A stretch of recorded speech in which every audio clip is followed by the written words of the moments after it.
Abbaanis tokkicha ilmasaa fayyisaa addunyaa akka ta'uuf ergeera. Nutis kanaaf dhugaa ni baana. Tokkoffaa Yohannis boqonnaa 4 lakkoofsa 14.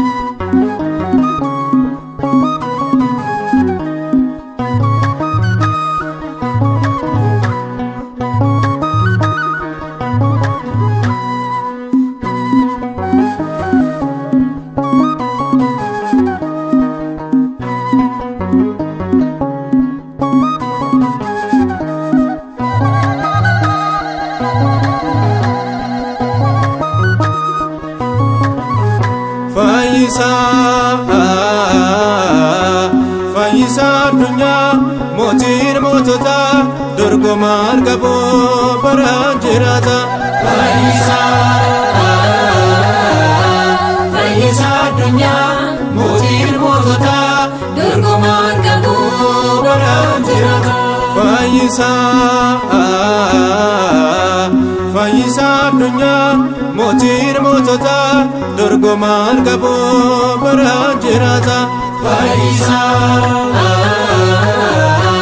Fayyisa addunyaa mootiin mootota dorgomaan qabu baraan jiraata.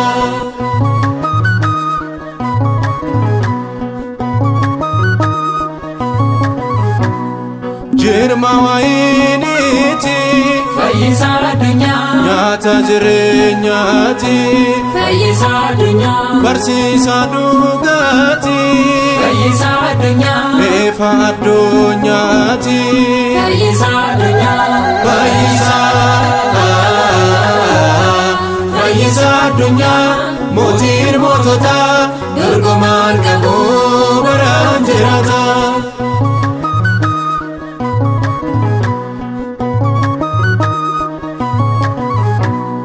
Ka'umsaaf jireenya fayyisa addunyaa jaalalaaf nageenya fayyisa addunyaa abbaa caalu fayyisa addunyaa maqaa caalu fayyisa addunyaa fayyisa addunyaa mootiin mootota dorgomaan qabu baraan jiraata.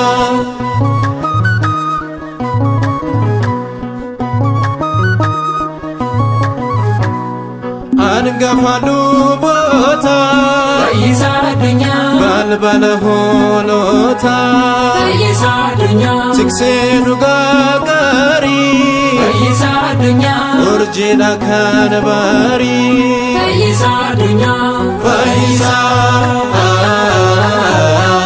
fayyisa addunyaa mootiin mootota dorgomaan qabu baraan jiraata.